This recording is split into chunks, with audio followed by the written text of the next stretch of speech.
So, okay mga ka-TH, meron tayong tatlong bisita dito. Si Brother Roel, Longgan, Brother Roger.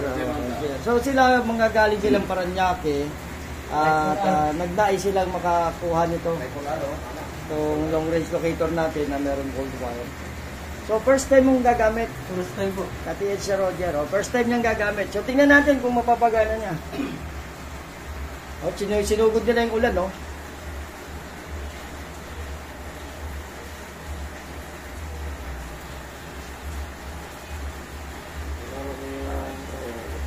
So yun, dahil first time siya, hindi niya pag-ano, pero mararamdaman mo naman may humahatak na frequency, di ba? May aurang nararamdaman. So lilipat siya ng pwesto.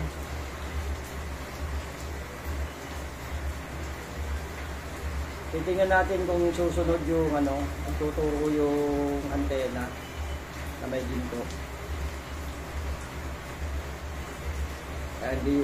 Tingnan nyo yung kamay niya, hindi naman gumagalaw yan. Pero yung antena, kusang pumipihit, dahan-dahan, papunta dun sa target object natin. Okay, so gagawin niya, corner to corner. Line dito, tapos another line. Pag nag-cross, ibig sabihin, na-corner mo yung target mo.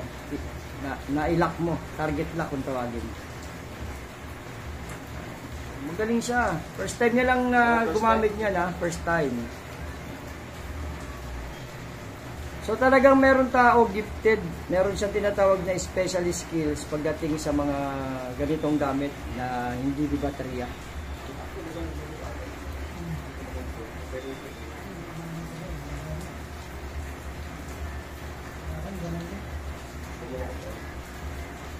So yun, nakuha niya na yung pinaka-line kabilaan north, south, east, west. Ang gagawin niya ngayon ay ita-target lock. Tingnan natin kung mata-target lock niya yung object natin.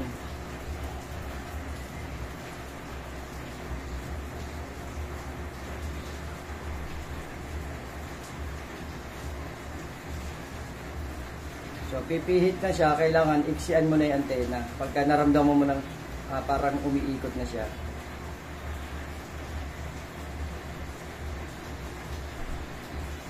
Isipin nyo, December 24, 2024, nandito sila para sa long range locator natin na may gold wire.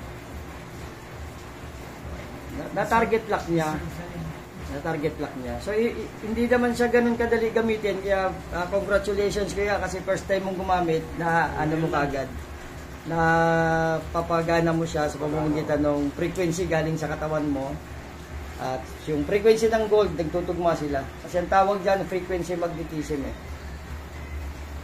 Yung katawan natin kasi may sariling electricity.